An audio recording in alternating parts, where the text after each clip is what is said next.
et Captain Vintage.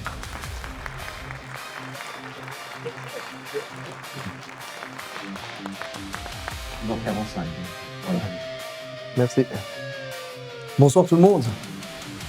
Alors bienvenue dans cette grande salle de l'Eldorado de l'UGC de Beaucaire. Je me présente, Captain Vintage, je suis créateur de contenu autour de la pop culture, des séries, des films.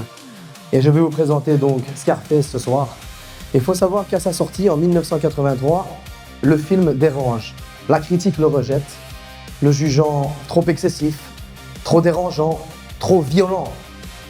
Mais pourtant, malgré un budget de 25 millions de dollars, le film parvient à rapporter au box-office mondial plus de 65 millions de dollars.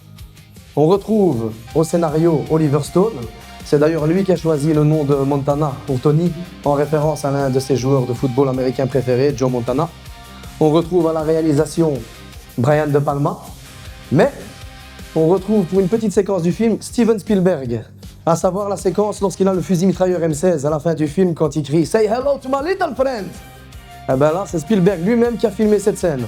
Al Pacino se brûla les doigts et il resta quelques jours en convalescence, justement parce qu'il ne pouvait plus tenir d'armes factices en main. Il faut savoir aussi que Brian De Palma, le réalisateur, a poussé le bouchon tellement loin qu'il fit visionner le film par des spécialistes de la pègre, des criminologues, des policiers. Et il a modifié 3 fois le film avant sa sortie afin qu'il soit le plus crédible possible. Après sa sortie en salle, le film connut une seconde vie. Grâce à la VHS, pour ceux qui ont connu cette époque-là, grâce à la télévision bien sûr, mais surtout grâce à la culture populaire. Aujourd'hui, ce film est une sorte de symbole, de référence, surtout dans la culture hip-hop. Des rappeurs tels que Jay-Z, Nas, ou voire même encore 50 Cent lors de son premier album Get Rich or Die Trying, qui signifie soit riche ou meurs en essayant, se sont inspirés du personnage de Tony Montana, qui est parti de rien, qui a gravé les échelons pour atteindre les sommets. Mais si ce film aujourd'hui est devenu une légende, ce n'est pas parce que ça raconte l'histoire d'un gangster. Non, non, non, non, non. Scarface, c'est quoi? C'est l'histoire d'un immigré qui est venu du Cuba, qui n'avait rien, pas d'argent, pas de pouvoir, et qui au fur et à mesure a gravi les échelons pour arriver au sommet. Mais pas n'importe comment. Il voulait vivre ce que l'on appelait à l'époque le rêve américain.